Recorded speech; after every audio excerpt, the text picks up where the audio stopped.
A man reproduces himself through his child, so when he leave here, he can just smile. But I see fit to stay here a while, maybe buy a timeshare somewhere, rock bumwear, beach chair, write a book each year. You can write yourself out of your blessings. Wreck your Lambo the first stages by driving too reckless. Time is too precious, these some obvious lessons. Please remind me to watch my step while I balance on edge and ski on the slopes of life. Slide down the Ave at night, watching them graphing graffiti on walls, that's the sight. Cars from Germany, I be pushing the fastest type. Looking at real estate, brother, I need the asking price. Imagine another rapper making me perspire. I got more styles and more flows, plus I'm much flyer. I got more heights to reach, but I'm already higher. I'm already on to the next thing. Peace and bless, King. What is going on? What is going on, people? Back again, Monday, August 1st. What it takes. What it takes. And I get to why I was thinking whatever it takes. That's a little gratitude training for those of you who don't know. Let's get into it, guys. Guys, remember to please like, subscribe, and share. We're on What It Takes. I'm going to talk a little bit about real estate. Then I'm going to get into some business, sales type talk, some personal growth things. What is the book of the month? I know everyone's itching to know what is Michael going to be reading this month, and I'll share that with you as well. Remember, guys, Wednesdays, go check out my guy Joel on the Tenacity Foundation.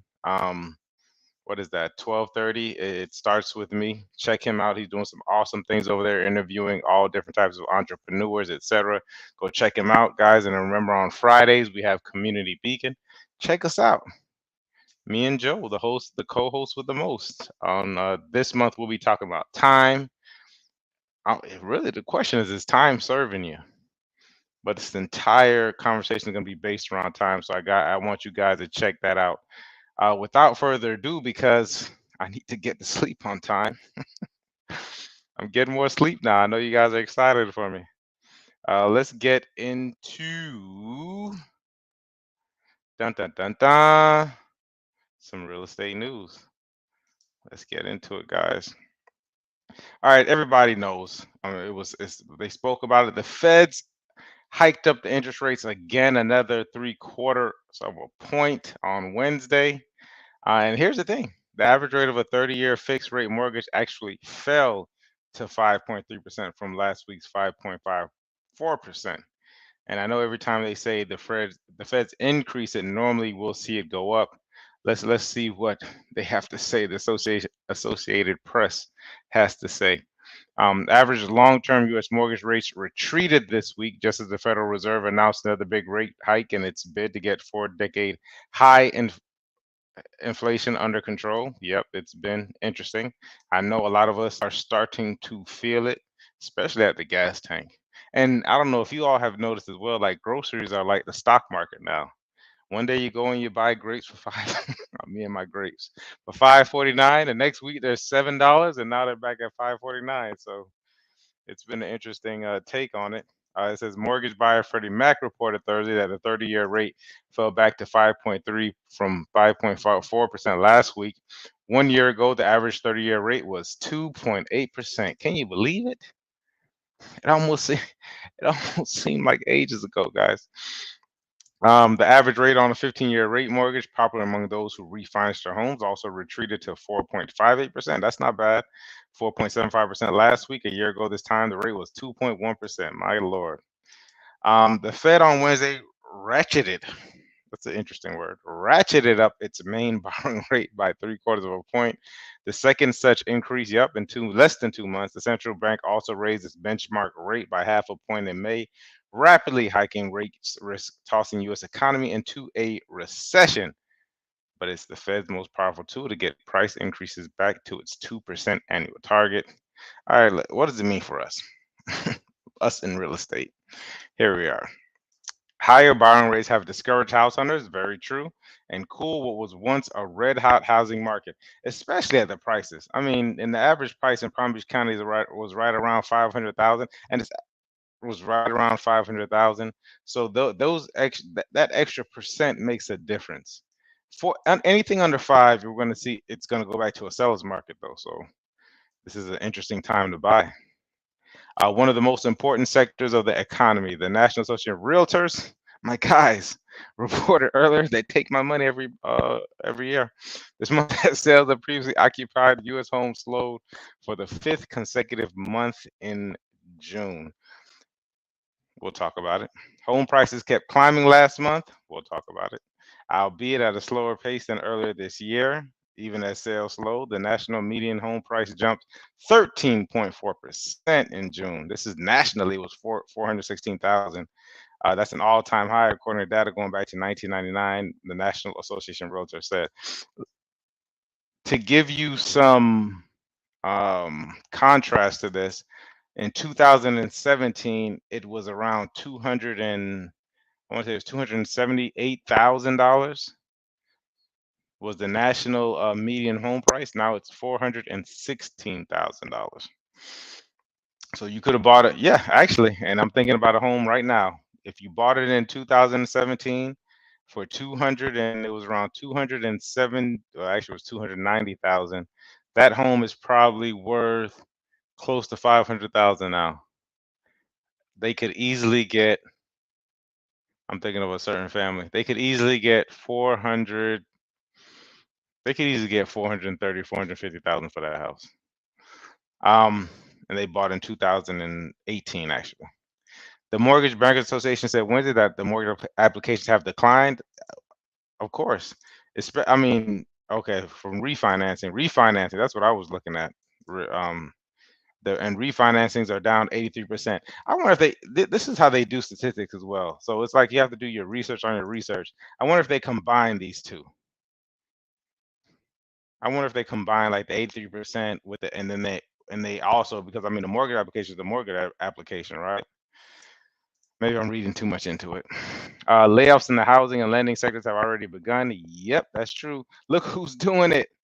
Redfin and Compass, and mortgage is Loan Depot. Loan Depot is the second largest loan company, right behind Quicken in the country. And then you have Redfin and Compass. Yeah, no comment. The nation's largest bank asset, J.P. Morgan, laid off hundreds from its mortgage unit and reassigned hundreds of others to jobs elsewhere in the firm. Isn't it interesting? I was making a deposit into Bank of America last week or the week before last, and because of COVID, which I guess is making a comeback, they were short-staffed and they didn't want to bring people from other banks in because this bank was so-called contaminated. So because of that, there were like no tellers. All the tellers were gone, and they weren't even, they kind of weren't taking deposits, definitely if they were cash deposits. So I thought that was interesting. All right, let me go back up here because I said I wanted to talk about a couple of things in this article. Home prices kept climbing last month. Let's talk about that. Let's talk about the agents who are taking these homes and pricing them higher than they probably need to be priced in this market. And we're going to talk about the price reductions and or just canceled or expired listings, because at that point the homeowner or seller is chasing the market down. And what you don't want to do in this market is to chase it down, because you easily lose $10,000 to $20,000 like that. Every time the news puts out or the media puts out information that, I mean, even just the people just looking at the 3/4 rate jump, the media will make it almost seem as if that's also going to be your rates and mortgages.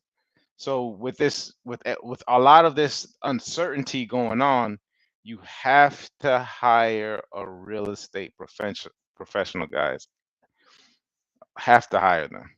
So that's interesting, because a lot of this, we need stronger agents to let their to let the homeowners know that exactly what's going on, especially if they need to sell and they want to get as much money as possible, because that is what you want to do, right? He says the national home median jumped. Okay, I already spoke about that. In regard to 13.4% to 416,000. Let me see. All right, now let me get off. Let me make this smaller so I can talk to you guys for a second. And if you have any questions, please put it in the chat. What's about to happen? That's what everybody wants to know, right? That's what everybody. There's all these predictions happening. What is going on? What's going to happen with the housing market? Are we going to see 2008 again? I want to let people know that certain markets will see a huge reduction. There's certain markets that are just they don't have the infrastructure. They don't really have the demand. They're definitely going to see housing prices fall. I think most markets are going to see housing prices stabilize.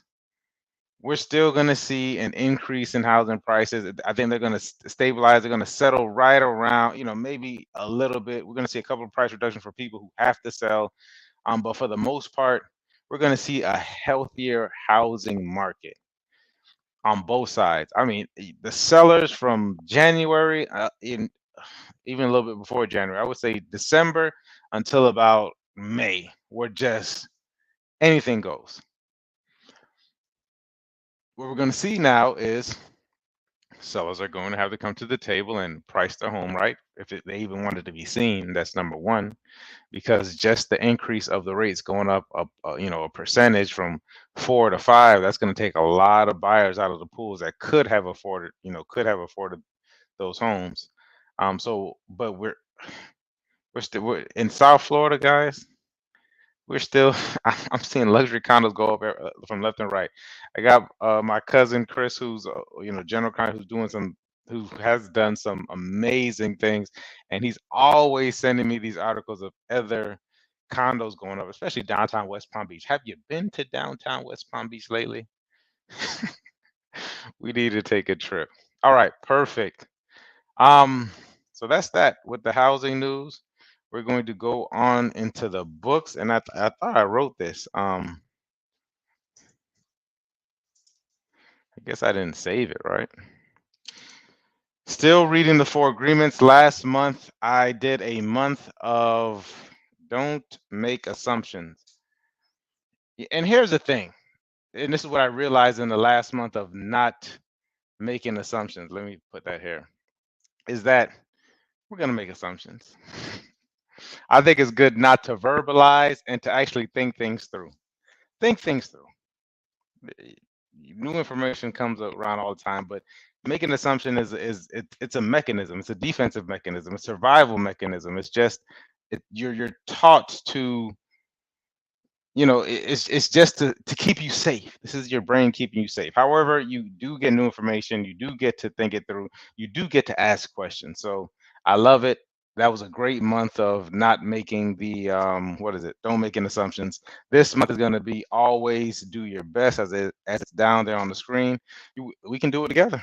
Always do your best. I've already started out. This has been one of those weeks, and I want to say 10 days. 10 days ago, there were 2 things, or more than 10 days ago. It was actually 12 days ago. 12 days ago, there was a couple things that I changed. One, making my bed every day. And that actually started out a little bit earlier than that. I didn't keep track, so forgive me. Maybe that's the next thing I need to do, is keeping track. But it was making my bed every day. I coupled that with taking cold showers immediately upon waking up. Probably some of the best things I ever did. Just those 2 things alone has shifted my thought process. If you go on my Facebook page, I kind of documented, really short documentation of what I was doing in regards to jumping out of bed, taking those cold showers. The guy said, and Wim Hof is actually the person I was taking a look at. You can check him out, Wim Hof, WIMHOF, has some excellent stuff on YouTube. Interesting story. The Iceman, go check him out. And so there's 2 things that I noticed. Number one is that he said on the 10th day that you'd be able to do it for 2 minutes. The first day I struggled to get 30 seconds. It was tough, 30, 45 seconds. Today, which was day 12, if I didn't have a really regimented morning schedule, getting out, having to do my thing and go get out and go to the gym on a certain time period, I could have stayed in there 5. I mean, I could have stayed in there. It was like it's no longer cold to me mentally, like it's because I can handle it, but physically it still gets you up and gets you moving. What you learn from that? And maybe I'll do more documented on the, maybe I just do a recorded video on it. But it's the willpower, guys. It's like the first day, I'm like, this is insane. Maybe even the third day, I started blaming it on me not getting enough sleep. But the now the 10th, 11th, and 12th and 13th day, it just shows you like anything is possible. It's and then you learn to enjoy it, right? I mean, and it gets you out of bed. Physiologically, it opens up everything. Like you're ready to go, right? You're up. It's it's that strong cup of coffee, right? So I would advise anyone who's thinking about shifting to do those cold showers for 10 days. Start off, and he actually has an app, and I think you're actually supposed to start off with 10 seconds. I did 30 seconds, because I didn't know about the app. Go check out his app. Go do those 30 seconds. Now, he also has something that goes along with it, and maybe this should have been an entire it should have been the whole show. Which is the breathing. So I got into the breathing. He does his, parts of his breathing, but I was like, I don't know if I'm doing it correctly. Well, I'm in Palm Beach Gardens, right off North Lake. There's something called the Jamar's Enlightenment Center, where he teaches what he calls emergence breathing. And what do you know? The end of the week, or the last weekend, he had an entire 3-day emergence breathing course to learn how to breathe. Learn how to breathe. When you do the research on it, that in up until 19 in the 80s, people were breathing, and this was high. We're breathing at, I think it was 6.8 or 7.8 breaths per minute. And earlier than that, up until the 1950s, the average person breathed 5 point breathe. Is that a word? Had breaths of only had 5.1 breaths per minute. And now in 2020, we are up to 17 breaths per minute. And do the research on it. If you're breathing that fast, it's almost like we're in a constant state of anxiety. So I went to the Jamar's Enlightenment Center, did an entire weekend of breath classes. If you're familiar with the gratitude training program, he kind of comes from LifeSpring. This guy has done, studied under Thich Hung Nung. If I pronounced it, he was studied under him. So there was an interesting way of hugging that that he came up with, because he was uncomfortable with it, just like myself. And so that it was fun. It was fun. So I enjoyed it. Learned a lot about myself. Guys, go check out Jamar's Enlightenment Center. Man, it was an awesome time. They actually do it every Tuesdays at 5:30, 6:30 to 8:30. I think I'm going to be gifting that to a lot of people, because it's intense. So check him out. All right, the actual book of the month, which was recommended by Jamar. It's called The Celestine Prophecy. James Redfield. This is the book that I'll be reading this month. I have not cracked it open, but I'm excited about it. Let's see, it's a little over 200 and it's close to 265 pages, 265 pages. So that's what I'll be reading. All right. Let's get into some business. While at this weekend, I met someone who is the female version of me.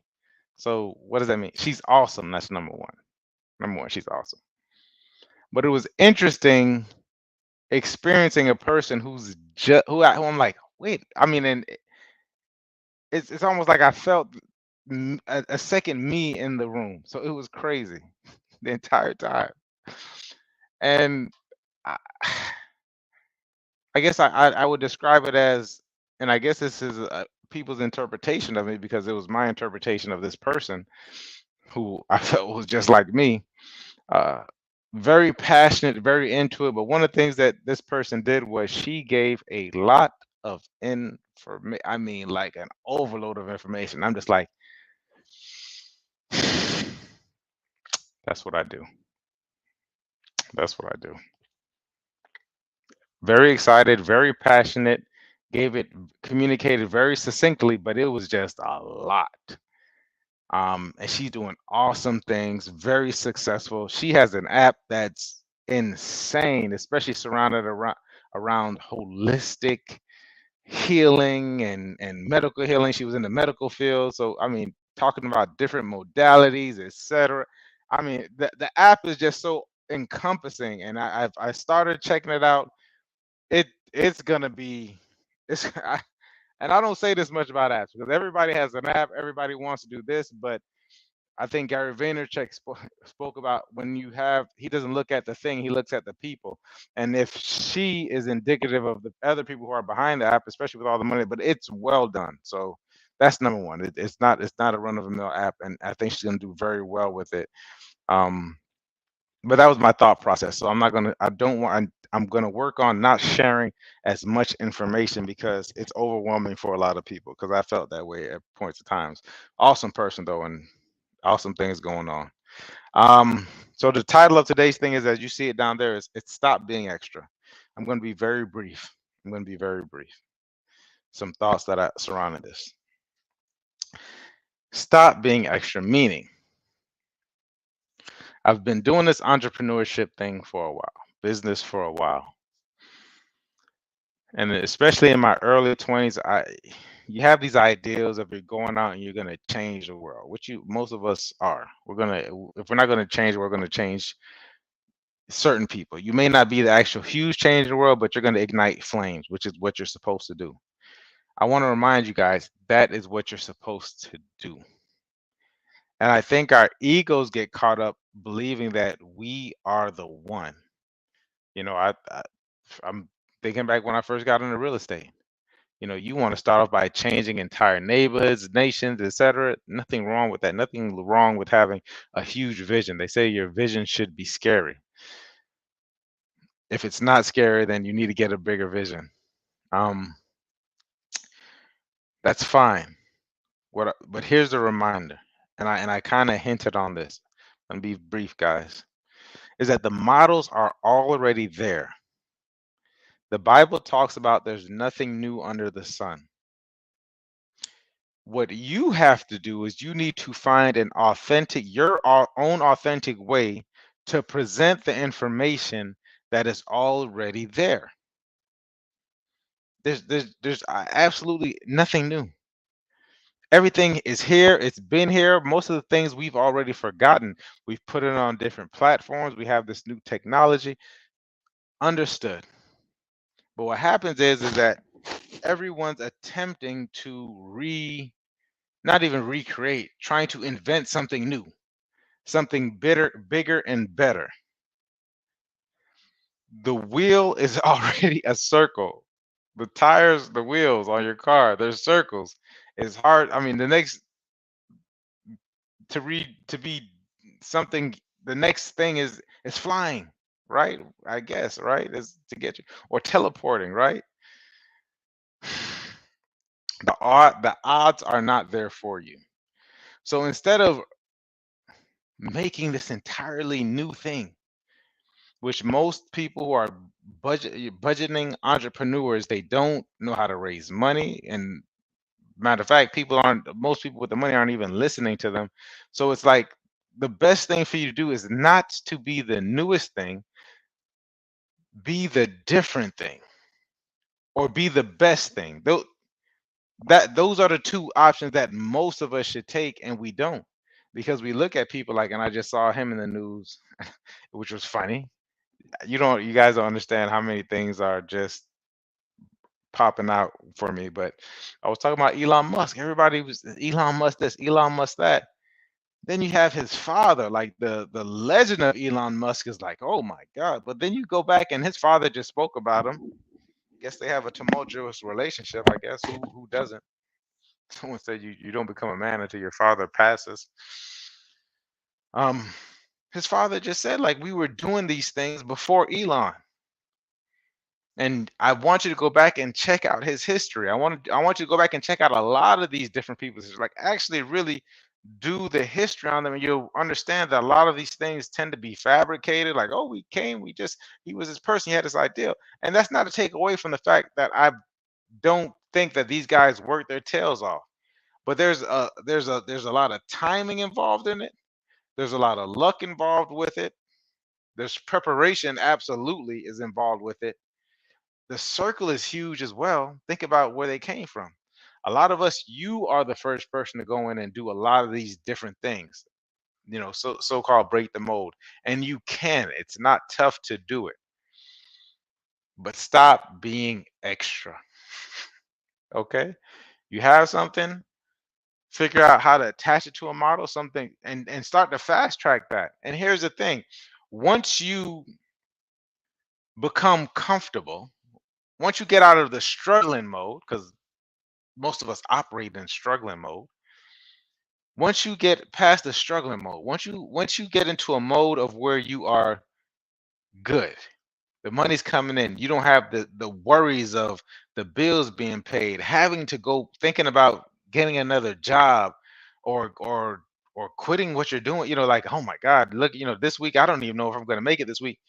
Once you get out of those modes and you're working what you're working and you're getting enough revenue into where you're out of struggle modes, that's when you can sit back and have those thoughts and conversations about, okay, how can I take this to the next level? Because you'll never really have the next level thinking if you're always in struggle mode. I want you to go back and look at a lot of these people who have, like I said, the Elon Musk. Who else is there? Warren Buffett, all this, like a lot of this stuff is like time and getting out of struggle mode. Like you have to get out of struggle mode. Stop being extra. Stop being extra. Get out of struggle mode, survival mode, and then you can start being extra because you have the extra income to do it. You have the extra comfort, the extra space to do it. Let's be logical about these things, guys. All right. I'm not keeping you. I love you guys. It's August 1st, National Landlord Day. Pay your landlords on time. You have until the 3rd or the 4th. Get them their money. I love you guys. I will see you, if you check us out, Friday, more than likely. Maybe before that, because I do want to document the Wim Hof or the cold shower thing. Have a great one.